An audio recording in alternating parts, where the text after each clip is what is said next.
নরেন্দ্রপুর থানা এলাকায় দুটি পৃথক পথ দুর্ঘটনায় মৃত 3।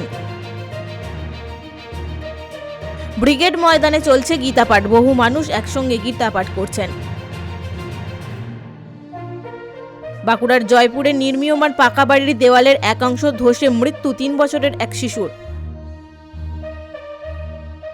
স্ত্রীর সঙ্গে অশান্তির জের, ফেসবুক লাইভে এসে নিজেকে শেষ করলেন মালদহের যুবক। ধর্মতলা থেকে সরছে L20 বাস স্ট্যান্ড, বাস ধরতে যাত্রীদের যেতে হবে এসপ্ল্যানেড স্টেশনের কাছে। বিপর্যস্ত ইন্ডিগো, যাত্রী সুবিধায় কলকাতা থেকে দিল্লি মুম্বাই পর্যন্ত বিশেষ ট্রেন চালানোর উদ্যোগ রেলের।